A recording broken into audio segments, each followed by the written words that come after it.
আমাদের মুসলিম ভাইরা কিনলো, কিনে রাস্তায় খারাপ করে কাটলো, তোমরা নিয়ে চলে যাও। তোমরা কেন, তোমাদের তো মাথা, তোমরা কেন বিক্রি করতে আসছো? তোমাদের মাল কি আমরা কিনে ফাঁসবো? তোমরা চলে যাও, ভালো কথাই বলছি। হাট এখন বন্ধ নাই, তোমরা চলে যাও। কেউ একটা ভালো কথা বলো, এনাদের কেউ একটা কিন্তু কোনো কথা বলবে না। উপরে বলুক, উপরে বলতে পারো, করে খাই, আমরাও করে খাই। এখন কথা হচ্ছে ওনাদের মাথা, ওনারা বেচে দিচ্ছে, আমাদের মুসলিম ভাইরা কিনছে, কিনে ফেসে যাচ্ছে, ওনারা টাকা টেনে বাড়ি চলে যাচ্ছে, আর কিন্তু কোনো সমস্যা নেই। সুতরাং কেউ একটা এদের কোনো কথা বলবে না, এনারাও করে খায়। কিন্তু তোমরা মানে কাকা গরুগুলো নিয়ে বাড়ি চলে যাও। সরকার যতক্ষণ না নির্দেশ দিচ্ছে কি হবে, কেউ কোনো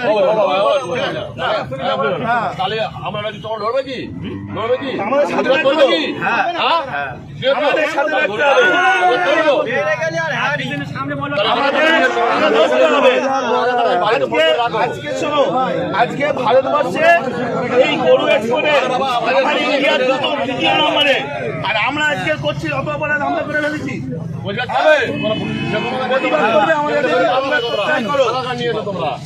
আমাদের সাথে প্রতিবাদ করলে থাকো, না হলে দেখো না।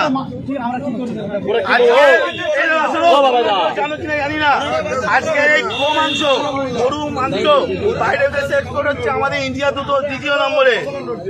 আর আজকে আমরা অপরাধ করে ফেলেছি, এর জবাব কেউ দিতে পারবে?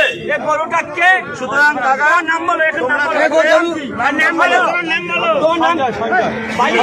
সঞ্জয়